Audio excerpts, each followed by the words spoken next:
Hello mga beshops! Ngayon nga iti-try natin itong trending na cucumber salad. Siyempre, ano pa ba yung unang-unang ingredient na kailangan natin? Eh di cucumber.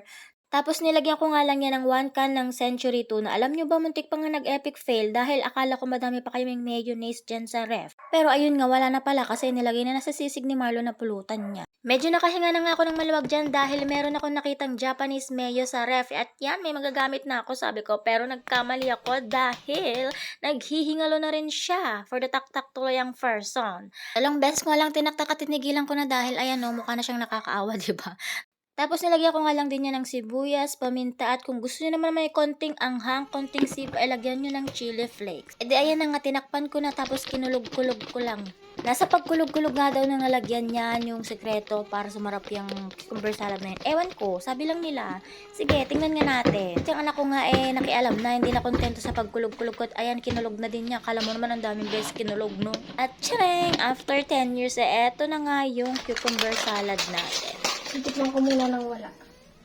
Walang seaweeds.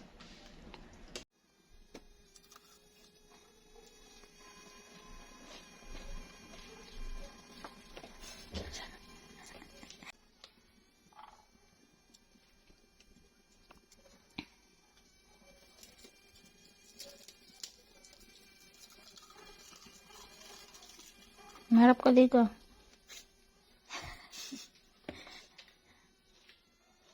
At syempre, pwede ba namang hindi natin titikman yan? Sarap na yun. Diba? Sarap na sarap yung junakis ko. Bilangin nyo nga kung ilang beses niyang sasabihin na masarap yan.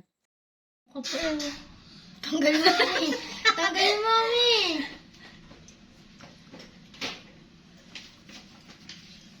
Tinawanan mo na Tapos gutom mo yan mamaya. Kakain yan. Diba? Wala man lang ka-support kung magda-diet ako dahil alam na alam niya na hindi magiging uso sa akin yung salitang diet. Ayan, at may pag-cheers pa nga kaming dalawa dyan. Akala mo naman. In fairness, talaga naman palang masarap itong cucumber salad na to. No wonder kaya to nagtitrending ngayon. Ilang beses nga sinabi ng Junakis ko na masarap. At syempre, pati naman ako sarap na sarap. Hindi naman halata, diba? Tignan nyo naman at nagmamantika na ako dyan.